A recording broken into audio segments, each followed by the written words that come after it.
Hi, thanks so much for coming back to the SKYLIT Books podcast. I'm your host, Tyler. I'm a bookseller in SKYLIT Books. You should come check us out at 1818 Vermont in Los Feliz, California.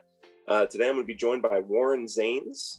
Warren is a New York Times bestselling author, a Grammy-nominated documentary producer, and a professor currently teaching at New York University. As a teenager, Warren Zanes joined the Del Fuegos, making 3 records for Warner Brothers. Later, after earning his PhD in Visual and Cultural Studies from the University of Rochester, Zanes released Memory Girls, the first of 4 solo recordings made for Dual Tone Nashville. In the nonprofit area, Warren was the Vice President of Education and Public Programs at the Rock and Roll Hall of Fame, and for 10 years, Executive Director of the Rock and Roll Forever Foundation. His books include Dusty in Memphis, the first volume in the celebrated 33 1/3 series, Petty, the Biography, Revolutions in Sound, Warner Brothers Records, and his new book about Bruce Springsteen's Nebraska, Deliver Me From Nowhere, which is why he's joining me today. Thanks so much for being here, Warren. Yeah, thank you for having me. So, we were just chatting. You're in New Jersey. You're in Montclair, New Jersey, watching the deer walk by. Yeah, I'm not native, because Bruce has such a New Jersey connection. I feel obligated to say I'm not authentic. I'm from New Hampshire, but I have been here. We moved here when my now 18-year-old was 1. So I've done a little time in New Jersey. You've adopted it. You feel one with Jersey.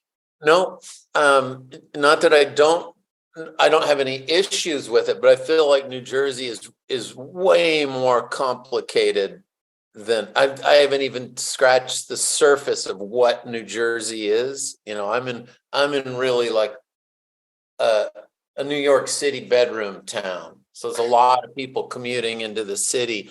And I know there's a grittier, more real New Jersey lurking around me. Yes, I think seems to be the case. For such a small state, it digs deep. You're not out in the swampland or anything is really the... Yeah, no. And there are also, not to like bring out a parade of cliches, but there are many New Jerseys. Right. And, you can drive 30 minutes in any direction and you're probably going to be surprised. Like when I would go down to see Bruce Springsteen, it was a completely different New Jersey. I felt in a way like I was getting closer to the New Hampshire that I knew. So it's interesting. It's a much more, that's a rural, very, kind of, it doesn't feel that close to New York City is really. Yeah. I mean, I think somewhere along the line, post 50s, we developed this conception of city and suburb. And I think we impose suburb status on a lot of places that really have more of a connection to the rural. And I think that part of Bruce's story gets obscured sometimes. And I'm not meaning to create a segue to Nebraska, but it leads us there. Suddenly the Jersey guy names a record Nebraska. Mm-hmm. That's such a gesture right there. But I think he pointed to a place that you could never call a suburb. And in talking to him, he describes his upbringing as having rural connections.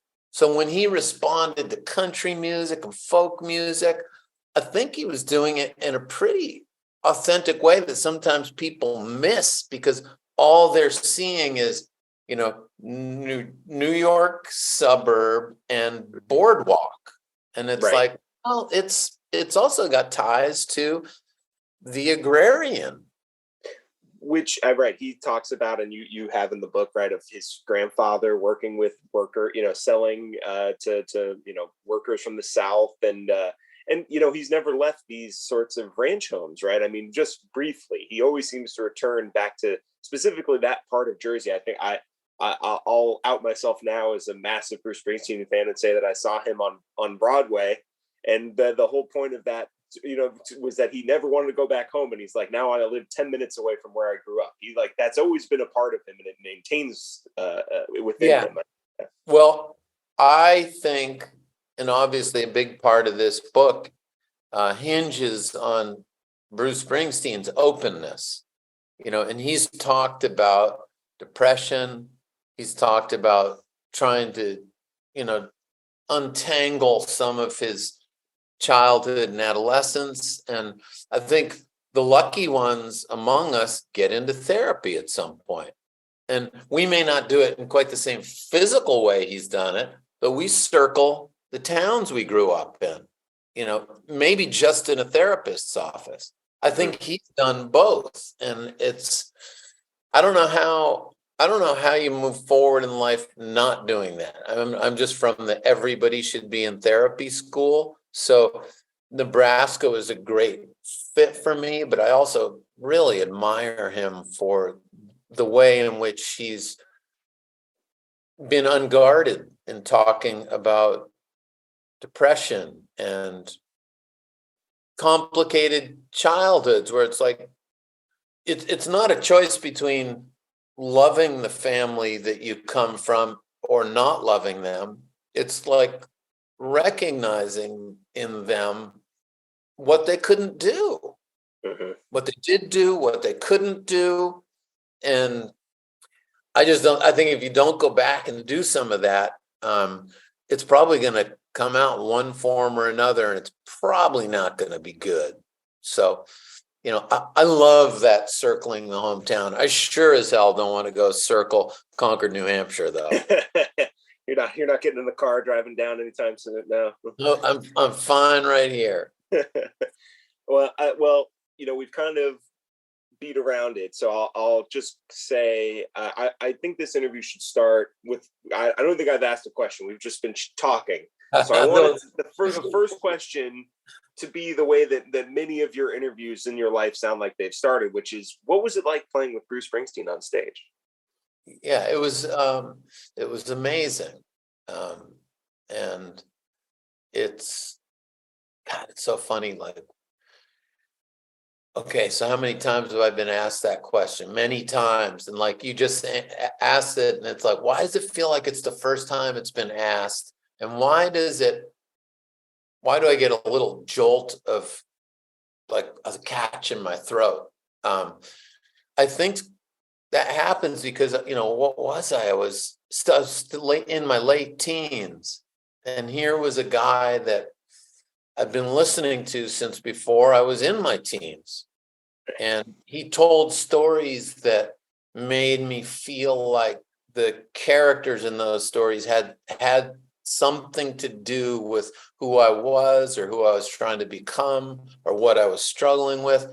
I was in there in some way. And I know a lot of people heard his music in that way. And there he is, like we're in a shitty little club in Greensboro, North Carolina, and Bruce Springsteen comes in the dressing room. And I think in telling the story, I can't not see a little bit of myself, the naive kid who was drinking too much because he didn't know another way to operate, who had a head full of dreams, who was, going to have to find out that that's not where the answers in life are. And the hero walks in the room and kind of says, just by virtue of being there, you're okay. Let's go play Stand By Me and Hang On Sloopy. So when you ask that, I'm like, I circuit through this time and I come back to the seat that I'm in now. And it's like, wow, like, I'm going to have those days where I wake up and I'm ready to tell the first person I encounter everything that's wrong in my life. But I've had things like that happen where, your superhero's not supposed to walk into the room and say, hey man, I got your record. But it happened, and I've been able to live the kind of life where I get to process that. And I get to sit down with him years later when I can string a sentence and have an adult conversation and ask him questions that I've been wanting to ask. And so it does inspire some kind of clumsy gratitude in me. I love that. That's amazing. It's such a, I mean, I picked up your book at the store because obviously I was just interested, and I felt like it was such a great, you almost can't approach Springsteen without his relationship to his fans. And it was sort of fascinating to see your connection just right off the bat. I was hooked for the rest of the book. I want to tell you a story. Yeah. Because you mentioned Springsteen on Broadway, and a big part of any Springsteen story is going to be a fan story. Yes. He's one of the masters of allowing those relationships to happen and cultivating them. So when I went and saw Springsteen on Broadway, I took my younger son Piero, and he's Hamilton generation. So sure. These guys like brought me into the world of the American musical. But at a certain point, they'd stop listening to my music, and I listened to their music. So he's not there because he's a Springsteen fan. He's there because he's with his dad, who's a Springsteen fan. And I'm there because my friend Tom Zimney was directing the Springsteen on Broadway Netflix special. So it was one of the nights they were shooting. And we sat down, and I'm with my I'm long-term in recovery. So I brought my AA sponsor, who at the time was a union bricklayer, a real New Jersey guy. Mm-hmm. And we sit down, that's the three of us, we're a pretty funky crew, this union bricklayer, this NYU professor, and a kid eating some Sour Patch, and we settle down, I start looking around, and I said to my sponsor, I was like, I think that's Ron Howard over there. And he was like, that sure looks like Ron Howard. I said, and then he lowered his voice and said, but the more interesting thing is that I think that's Meryl Streep right in front of you. And we just started looking around us. And I guess it was because they were shooting that night. I've never seen so many celebrities in one place at one time. Piero, my son, who I don't know how old he was at the time, 13. He was right next to Jessica Lange. Like we're just starting, and Jessica Lange was next to Spike Lee, who was next to Maggie Gyllenhaal. It was insane. But all of this is to say, I got to watch Meryl Streep watch Bruce Springsteen. Now, I was interested in watching Springsteen, but I got to be honest, I was more interested in watching one of the greatest actors in American film and theater watch Bruce Springsteen, because I knew I was watching a fan, and I was watching somebody who was there because they were going to learn something, and they knew it. I felt that intuitively. So it was a fan getting to watch a fan who's also Meryl Streep. And it was amazing. And it made me think about Springsteen, like, you know what? And I'm saying something that I know everybody knows, but I'm going to say it anyway. Like, he's more than his songs. He stands for something bigger. He's like this kind of Mount Rushmore-y type of thing.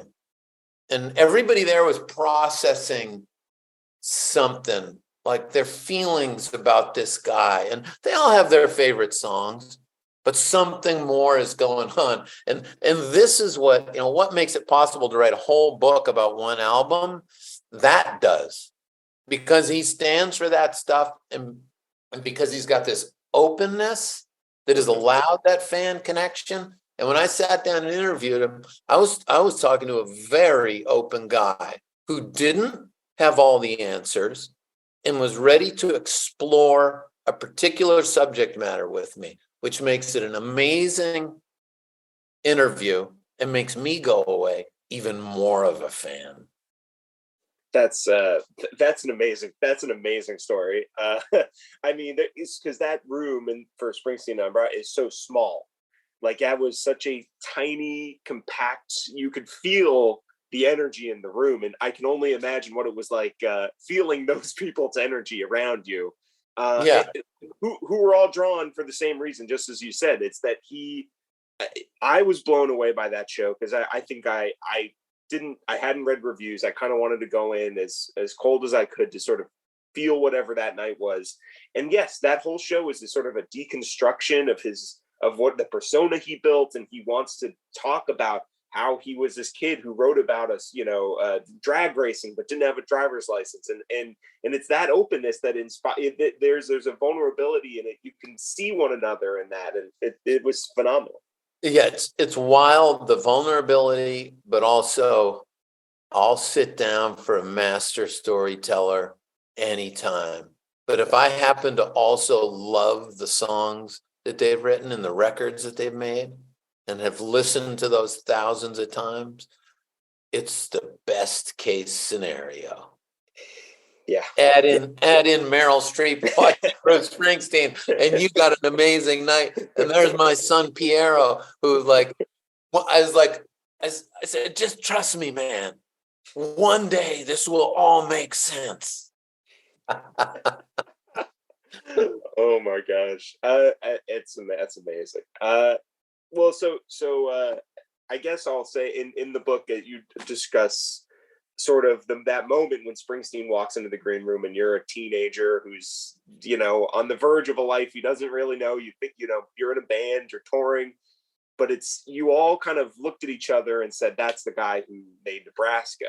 And I guess that obviously, with knowing it or not knowing it, that's obviously the seed or the kernel or the very beginnings of this book. And I guess, what was it exactly that was your personal relationship to that album that you thought, I need to explore this and write a book and dig deep in it? Well, so two things. One is a personal, I just went two things and then I like that. So that was three, but I really meant two. So two things. One, I had some connection to the characters in the songs.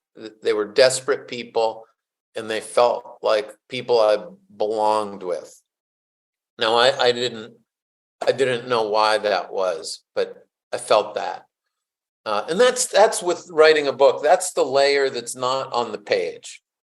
And I think it's common for people to have some personal chord. And it gives a lot of energy to the process. The second, thing that compelled me was the defiance. And we, why do we respond to punk rock?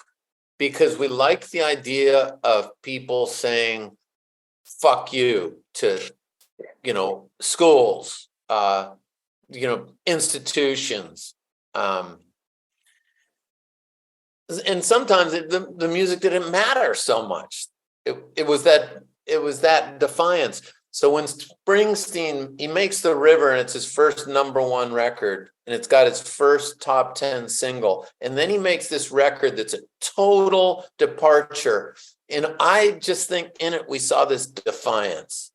Like, if I say this in the book, it felt more punk rock than any punk rock would seen, because somebody who, he just didn't see people do that at the top of the charts. It was like he was saying, no, I'm making this record and I don't give a crap what the marketplace says. And we were like, whoa, like, who does that? Look at the charts in 1982 when Nebraska comes out. There's not another Nebraska. You can go down, don't go in the top 10, go top 20, go top 30, go top 100. There's no Nebraska. So we look at this guy like, what compelled him? What allowed him? What was in him?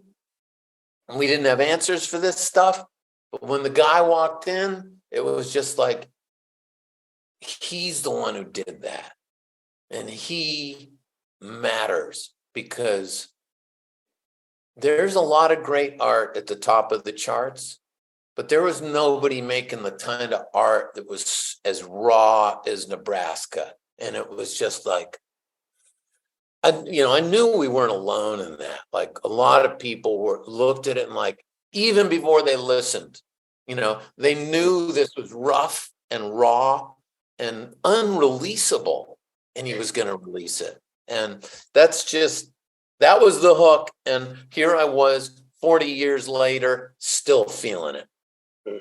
Yeah. Well, it's something you do so well in the book, is you set the table of what the river is and how it is it's his first #1 record. It's his first top 10 single. It captures the E Street Band. That was his aim, right? That's what he wanted. The feeling of a record that is a band playing all of as you kind of put it, the perfect imperfections of that, right? The way that the album also becomes a double album, it doesn't hang together. Springsteen doesn't get credit for being, I mean, I guess to some people, he's not the obsessed, no one thinks of him as a Brian Wilson or like a Steely Dan, but he's also an obsessive who'd spend years in the studio writing 80 songs, because of the live performances overshadow that, I feel like. Yes. Yeah. Yes. It's funny. I was talking to Jimmy Iovine yesterday, and, Jimmy Iovine was saying, like, I learned more from Bruce Springsteen and John Landau than any two people in my life. Those guys set the course. It was very moving stuff. But he gives them a lot of credit. And he's talking about, like, what was it about Bruce? It's like that when he made up his mind, he wasn't looking around to see, like, is everybody with me? He was in it. And then I said, what about his second guessing himself? Where does that fit in? And Jimmy was just like, well, that was internal. He wasn't second guessing himself because of what somebody to his left or right said. That was an internal struggle. And I learned from that too. But that internal element meant many hours, many days in the studio. Right. Being overly meticulous, making records. It wasn't like a layup making a record like Born to Run, Darkness on the Edge of Town. It was a fight. But I think what Jimmy was saying, when Springsteen felt this is the way to go, nobody was going to talk him out of it.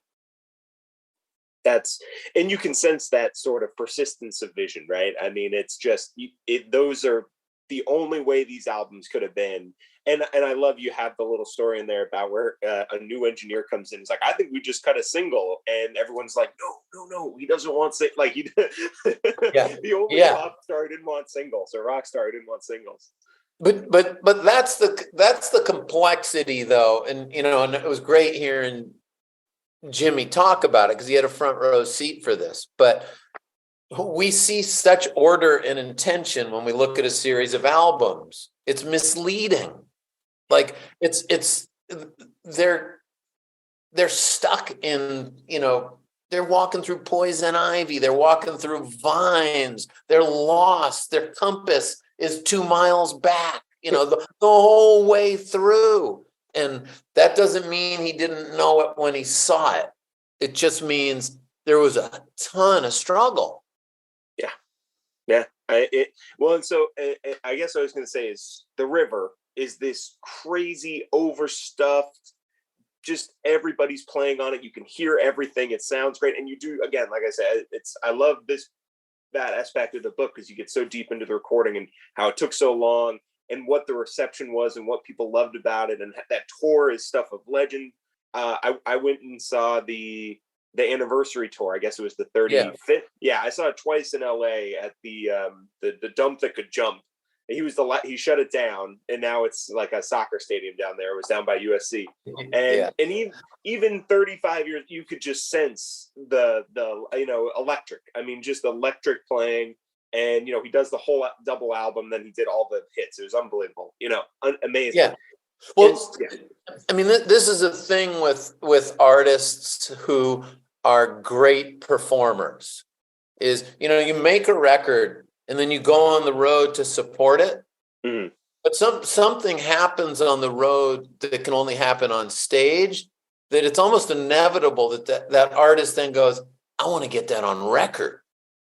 I want to get some of that on record. And I think it's a good and important moment for a lot of artists. But I think if they follow through, and Springsteen did, they're going to come back to, these are two pretty different things. And I got it as close to on record as I'm going to get it. Now I want to get back to making records. And, yeah, right. Like the two things, there's a lot of cross fertilization, but they remain two different things. And you only get to really see this and think about it if it's a long career. If it's a career of 3 records, forget about it. But Springsteen, we have a true long career, and they're amazing to, put under the microscope, because there's all kinds of second guessing. There's all kinds of backsliding with the greatest artists.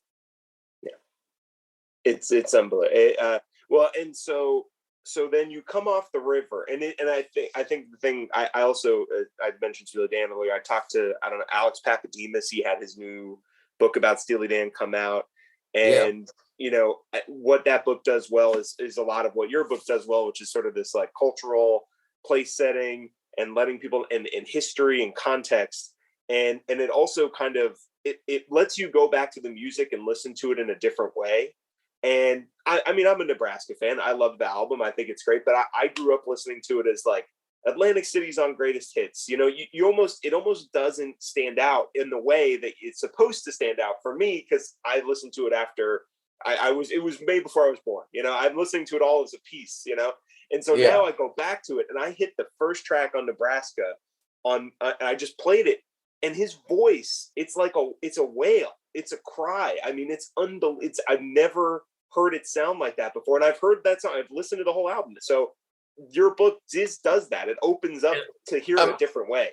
I think I'm not talking out of turn when I say this. And it's like, make no mistakes. I don't have lots of direct contact with Bruce, but he sent me a text saying he listened through to all of Nebraska the other day, and it was, God, like, what's the best thing that can happen when you write about music is that it gets people back to the music. So that enough was going on that he was like, I'm gonna go listen to that thing. I was like, fuck yeah.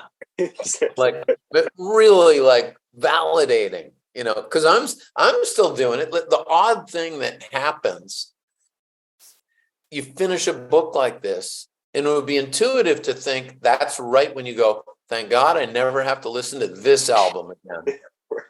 But that's not what happens. Like, the whole project it's like it's put you right deep in Nebraska. And I listen more after finishing than while making, which is, I mean, that tells you that you're writing about good art. But it also tells you that, yeah, that's what music writing should do. It should keep bringing you back to the music, but with not so much a new perspective, but another layer to your existing perspective. Exactly. And it's, I can say it already has. That is my experience. Is now it's just, you see it in a new light. And I didn't know as much of what Bruce, I mean, he's obviously spoken about what he was going through at that time, but I've never connected it in my mind. And now you hear it, and you can't not hear it. It's unbelievable. And I just, that context, and I can only imagine what it was like to hear it when it came out. And I think you do a really great job of putting people in those shoes of someone in that era to go, this is what he's coming off of. It's this big, boisterous, loud, fun album with a lot of people. And then it's one guy in a room with a guitar, and he sounds like he's on the verge of tears for most of the album. Like, it's unbelievable. Yeah, it's this is what he's coming out of. This is what he did, and this is what he went into. Yeah. Like, I needed The River, and I needed Born in the USA. And I mean, I myself didn't know the degree to which Nebraska and Born in the USA were intertwined. Mm-hmm.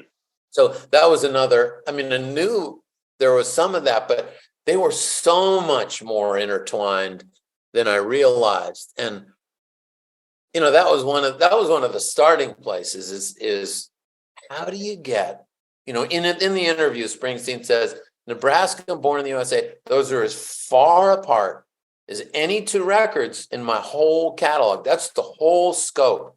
And he released them one after the next. Like, what?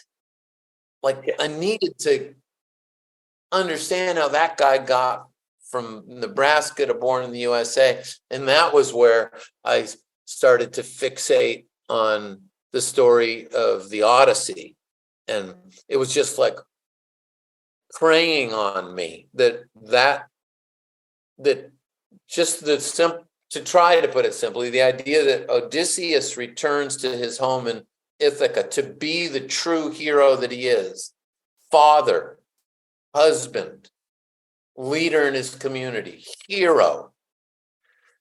The only way that he could get back there was to be disguised as a beggar, an unknown, nothing.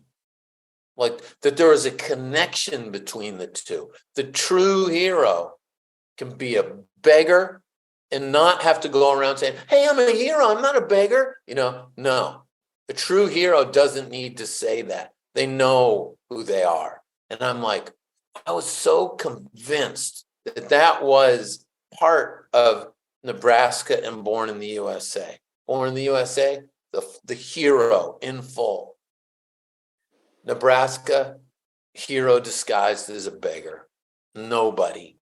And we were probably, you know, in interviewing him, the day I spent with him, like, we were probably 3/4 of the way through, and I'm like, this thing's burning on me. Like, I got to tell this story to see if he thinks there's anything to it. And I included in the book where he tells me that Nebraska doesn't relate to Raging Bull.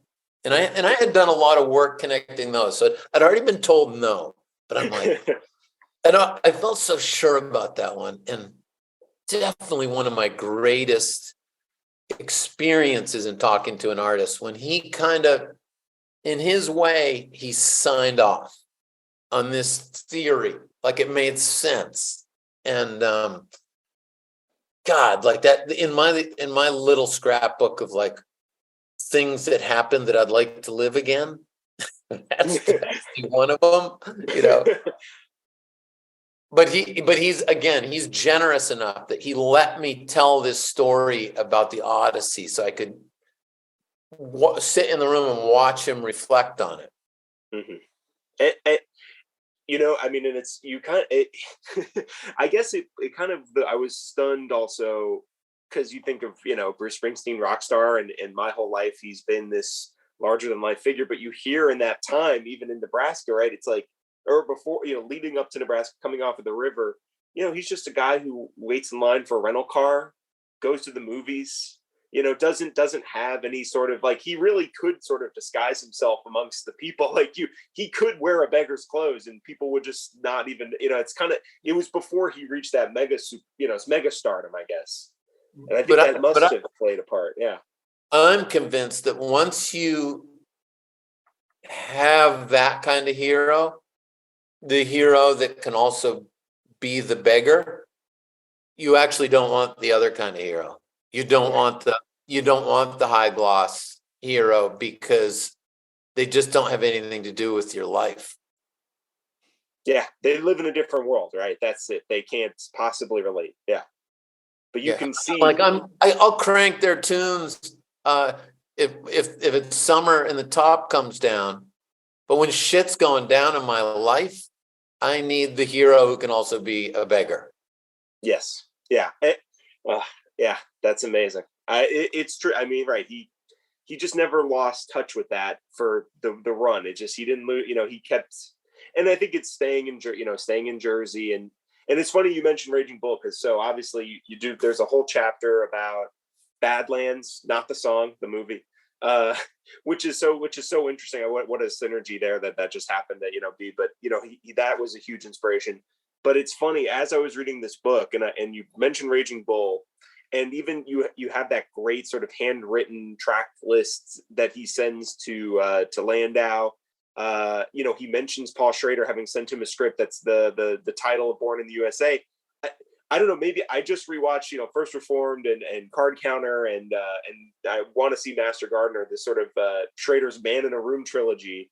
And all I could think about when I'm reading Nebraska is, so this is a guy who's alone in a house that's barely furnished, watching late night TV, driving around in a car, looking at his old childhood homes in a small town, feeling like he can't connect to those people. And then he goes back to his room and he writes in a journal lyrics. It's like he's a Paul Schrader character at this moment. He could be Travis Bickle or Ethan Hawke in First Reformed.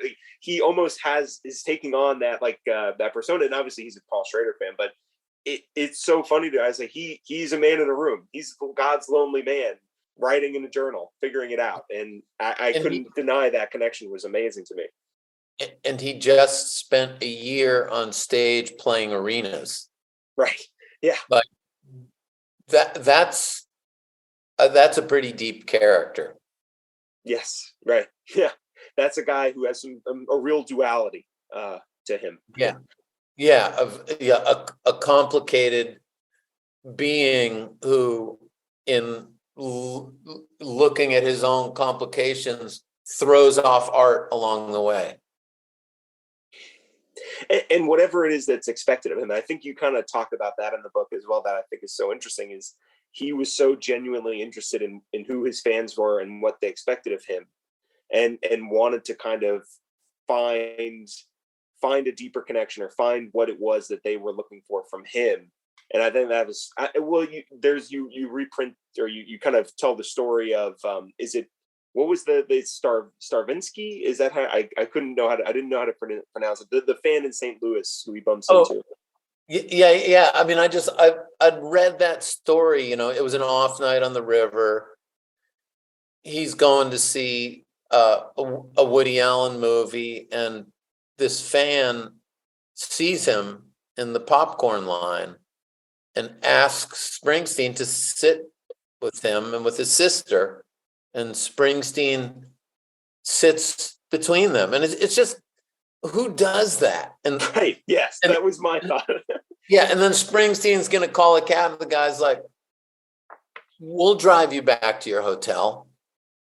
Get him in the car and say, hey, can we stop by? Can you meet my parents? And like, he does it. He goes the full way. And this guy, Steve, his girlfriend didn't go that night, but she writes this beautiful piece later on and includes the fact that this kid's driving and he puts in a Springsteen tape and starts singing along with Springsteen text.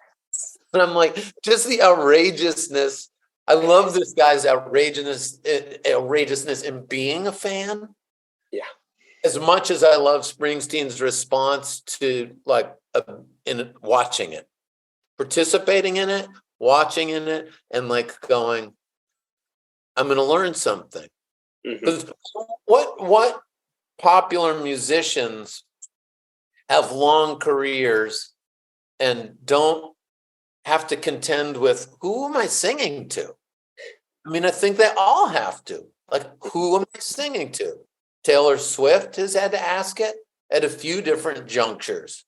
The Rolling Stones have to ask it. And nobody's above it, I don't think. Madonna had to ask it. And Springsteen just got a little more anthropological. He put on his pith helmet and he fucking got out there. And, he's going to a fan's house and having watermelon. And, it's fascinating to me. Yeah, I just don't know. I don't know who else at his level would do that. That's just kind of, he feels singular in that way, really, or nearly singular. It's just, yeah. But I feel like, see it for what it is. Make no mistake. This is not just an act of generosity. This is how you get better at being up on the stage. Like, Yeah. know who's on the other side of it in the audience. The more you know them, the more you can be that person up there and really lay into the songs, really lay into the show. It's just, he's taken in the necessary information. I think there are artists who fail to do that, and it hurts them. Yeah. And so in the thing about Nebraska, and I'll say about Born in the USA, and it's kind of goes along with the shifting audience and time, and he's, I mean, right, you kind of print like right as Reagan's elected, he's already, he's not into Reagan. He's he's this guy, he's been true blue to his beliefs, his whole life, and was kind of, I think he even, the quote is, he's scared about what happened, which I think is but more vulnerable than most people would ever admit, right? But I would say he, as a more overtly political being, there is an arc. He doesn't start with it. It might be in him and in his beliefs, but it's not uncomplicated. When you're up there, how much of my belief do I let out? And I think Reagan's America just pushed him to let more of it out.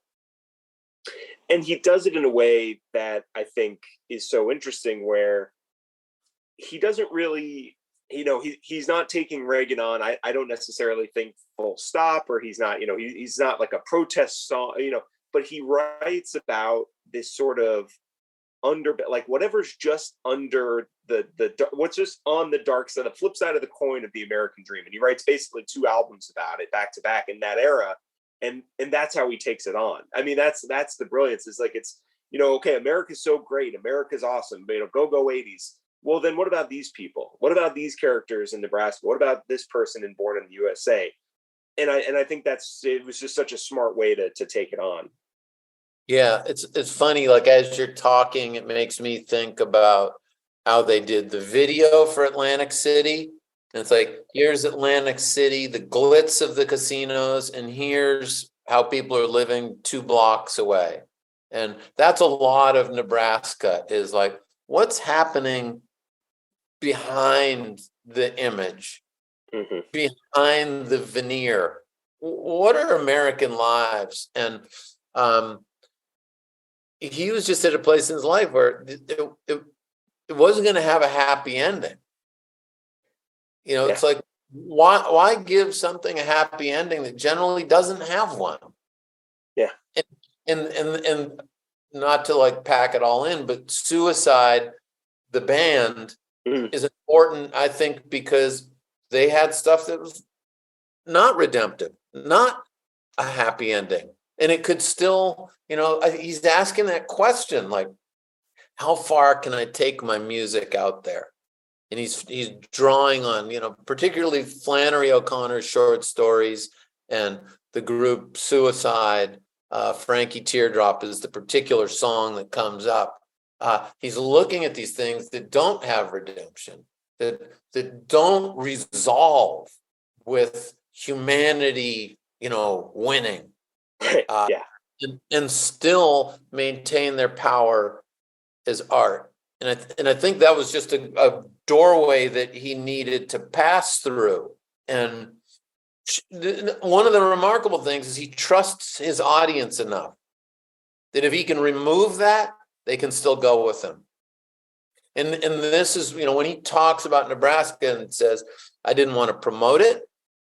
I didn't want to do interviews behind it. I wasn't going to tour behind it. I wanted to see how this sat with my fans. That's a guy who trusts his audience, but is also going to get to know them in that way too. I'm leaving them with this, and I'm not holding their hands. Let's see what happens.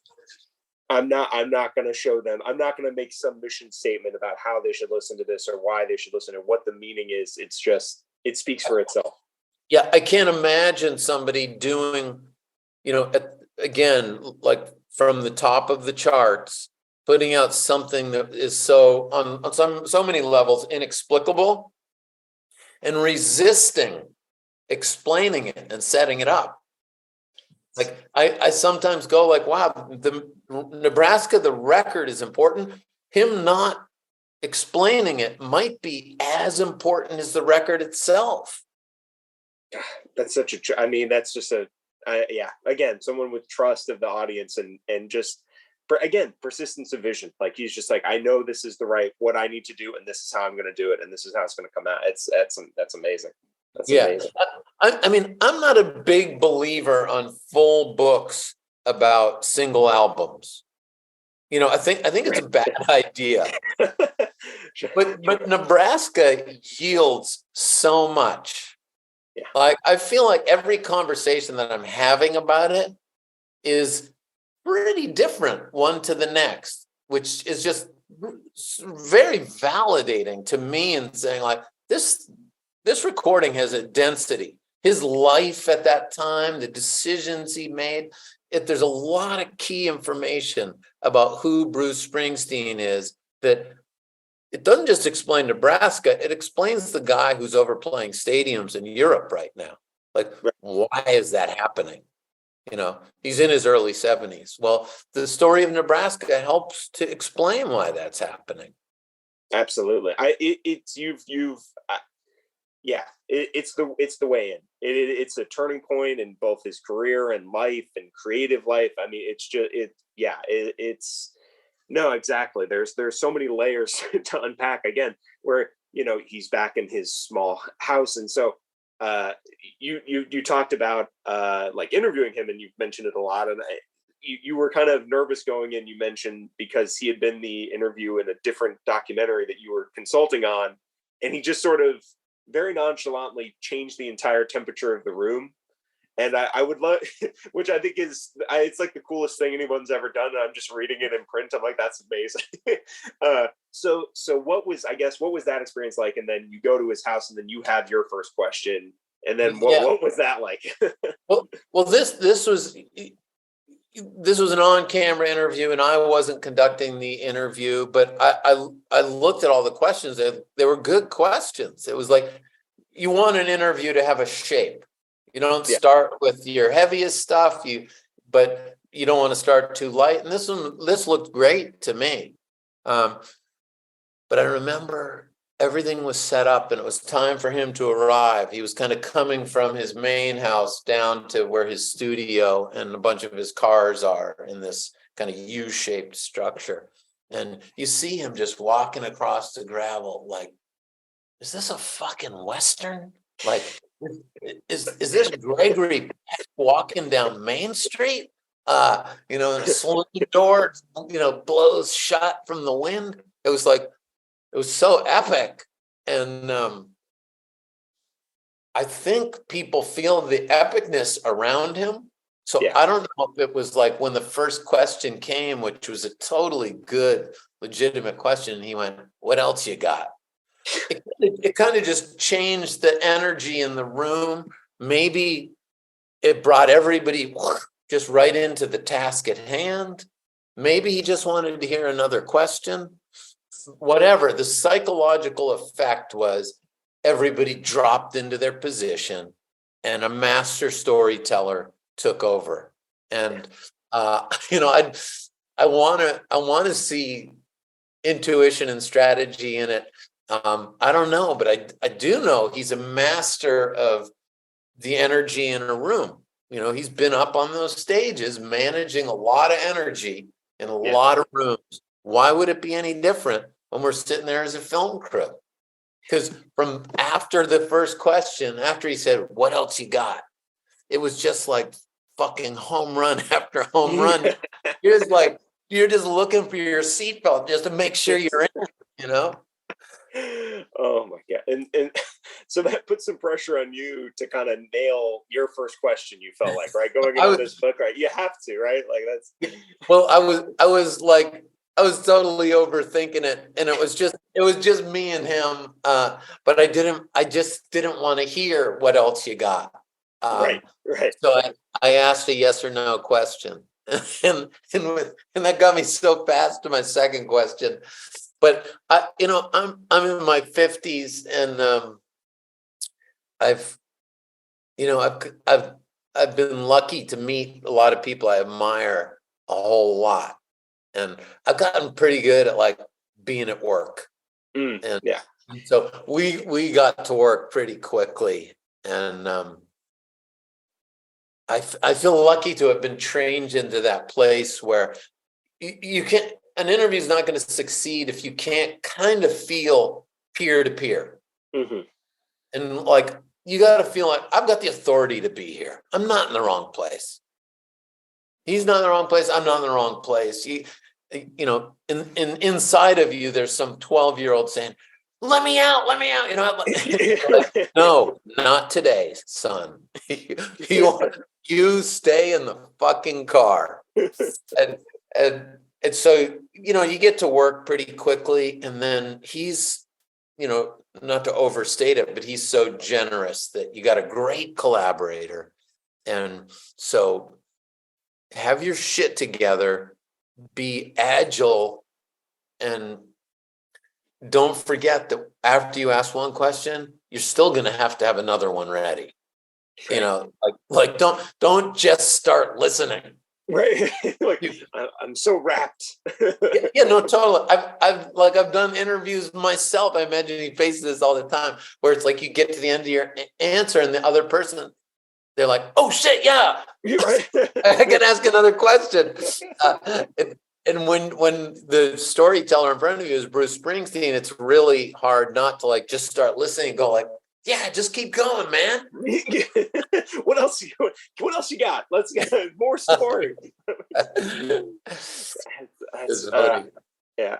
Well, and this book is like insanely well researched, and I love all the quotes. And you say you talked over 60 people. Is that about right? Or how many people did you talk to? Not that many. Oh, really? Oh, I thought I thought I heard 60. I don't know. No, nowhere close. Because there's not that many people to talk to. That's true. It's one guy in a room. Yeah, that's right. Yeah. I mean, so that's why, you already mentioned this. I went to a lot of his fellow artists, not operating at his level, but Roseanne Cash, Richard Thompson, Steve Earle, Patty Griffin, Chuck Prophet, Dave Alvin, Matt Berninger from the National. Those interviews weren't about people who had anything to do with the making of that record. It was all about the reception. Why did this one in particular matter to you? And I didn't even know for sure with those interviews that it did matter to them. But I felt like, no, Nebraska's too big. Everybody's got something to say about it. And everybody remembers where they were. And it was true. Yeah. They all knew. Like when Nebraska came to town, it was like, what is this? It just has that power. It just true. It is so. Again, it's fun. Again, I love Bruce Springsteen, and it just never hit me in the way until reading this book that it's like it's such an outlier. It's so different. It's so raw, and that's its power. It's amazing. Yeah, I don't think you can. You got to know it to understand the guy. You can understand a lot without it, but I just think it's a key moment in his life, and it's a key creative work. Yeah. Who did you speak to who was around at that time? Was there anybody in particular that John Landau, very, very important. After Bruce, nobody more important than that. Chuck Plotkin was very important, even though he was primarily involved at the level of mastering.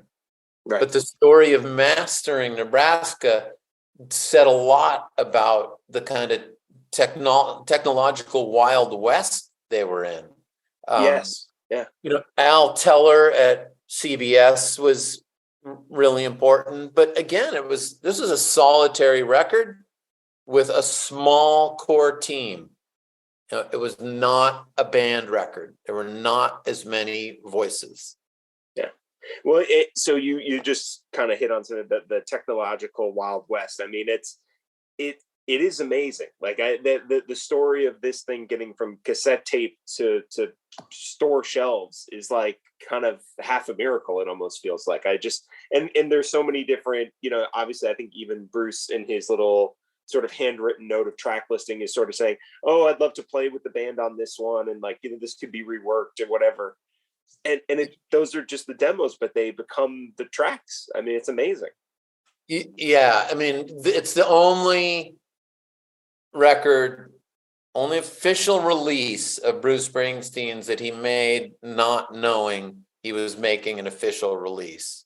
And that's really an important part of the story too. It's like, if you and I were talking in your bookstore and we were having a conversation, and then suddenly a camera crew came in, would hit this level of self-consciousness. I was like, oh fuck, the camera, they're running camera, everything would change because of it. It's the same with recording.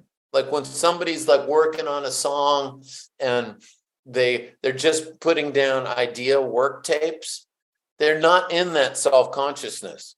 When they go to make an official release, they're in a studio. It's like, oftentimes in commercial studios, a red light would go on, and it's like, it's the equivalent of the self-consciousness I describe if there's a camera there. So when you don't have that self-consciousness, it's very intimate. You're really getting into the room with the artist in a particular way. And I think that's one of the things that Springsteen got attracted to, is he couldn't capture that when he went into Power Station with the band.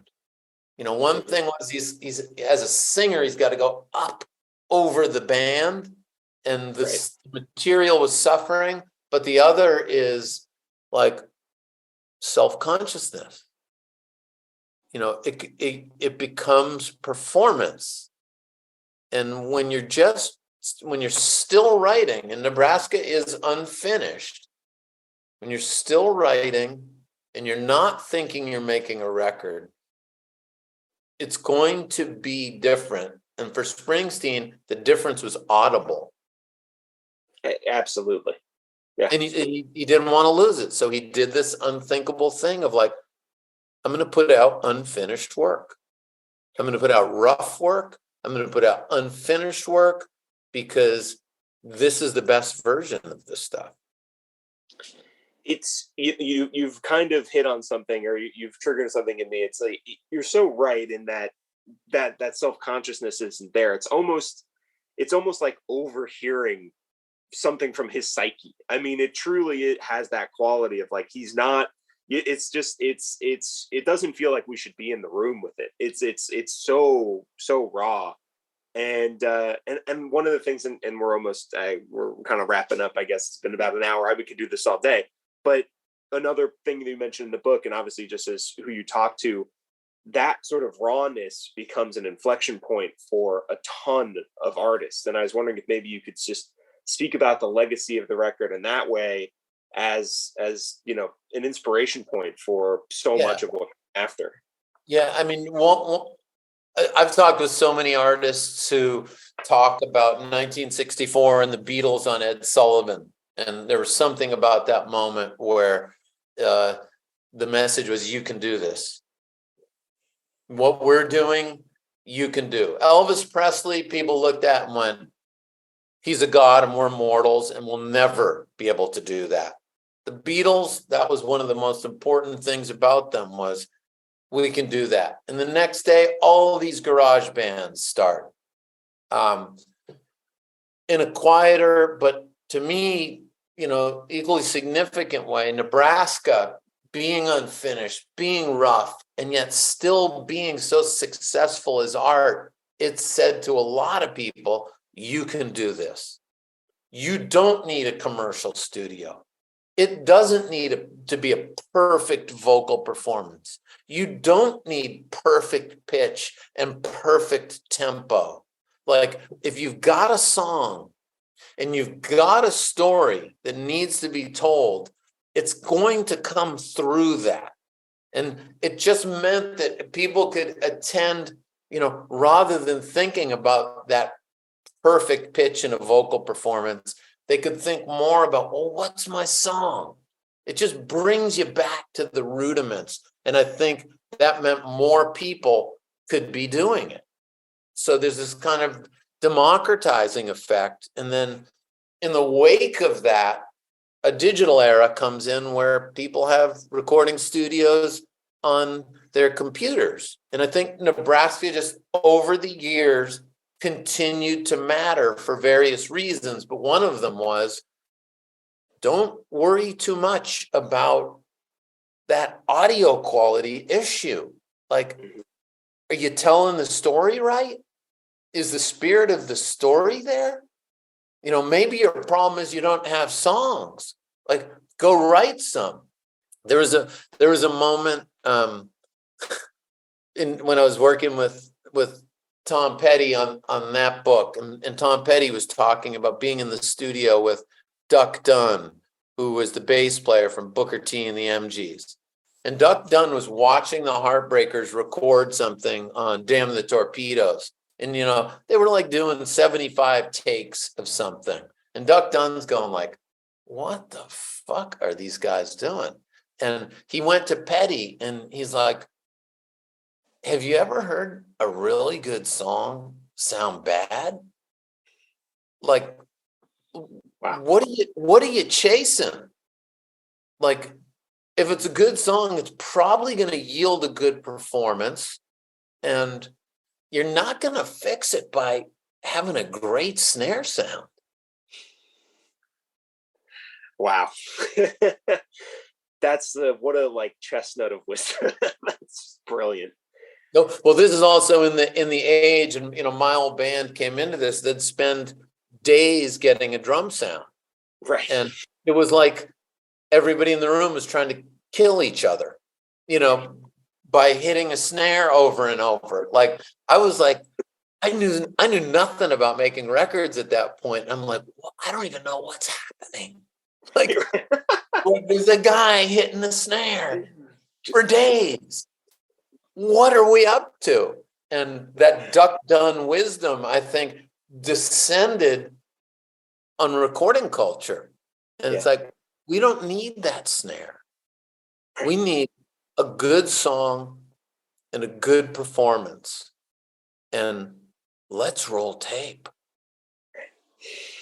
That's wow. I could do another 2 hours on Tom Petty anytime. That's my other guy. I have the Pack Up the Plantation poster framed over on my wall. That's my favorite. But again, live, raw, those songs, they don't sound bad. They don't sound bad. Well, I love one of my favorite moments in the Petty book is a Springsteen Petty moment. When Springsteen's out there, Petty described it to me. Petty had just bought his first car, which was also a Camaro. And Springsteen's in town and calls him up and like, you want to hang out? And the first thing I asked Petty, I said, man, that's so cool that Springsteen did that. I said, would you ever do that? Would you ever call a fellow artist and say, hey, you want to hang out? And he looked at me and said, no. Springsteen called him and so Petty gets in his new Camaro, goes to Springsteen's hotel, gets him, and then they go to Tower on Sunset and they get 5. Petty said they were 8 tracks. And he said, I'll never forget.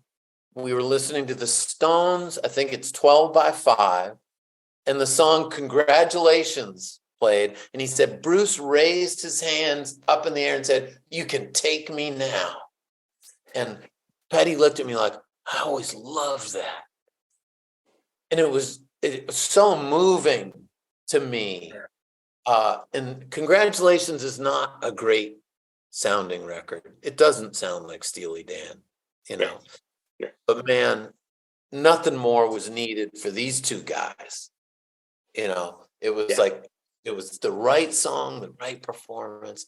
But I love that they're connected, these two guys at that point in their careers, and that Springsteen is the one who's going to call and say, let's hang out. We're doing that. We're in the same line of work here, man. Like, we should probably be connecting. And then Betty admitted he would never do that. I'm like, it's so, I love both those characters, and it's been super meaningful to me to be able to talk with both of them about records that just are so inside of me. Yeah, it's ultimately, I think what is so phenomenal about the book is just it's written, you're a fan, and it's a fan can connect with another fan. And you just got really amazing access. Yeah. Well, there's a lot of love. There's a lot of wonder, and there are questions. And I feel like if you got those things, probably something can happen. Yeah, and obviously you crafted it into something that I think is sort of like required reading. Is how I put it. For any Springsteen fan, it's and it's a joy. I mean, that's the thing. It's like there's so many great little stories and ephemera and things that you're able to pull into it that I don't know. It felt like every other page I was like, oh, that's a great story. I'm so glad I heard that. It just, and that's what I want to read these books for, Yeah. Thank you. Well, thank you so much for joining me, man. This has been amazing. And, whatever you're working on next, we'll have you back on.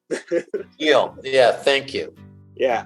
So thanks everybody for listening. You should come check out Warren's book, Deliver Me From Nowhere. It's going to be in 1814 in the SKYLIT Books Arts Annex. And thanks so much for listening.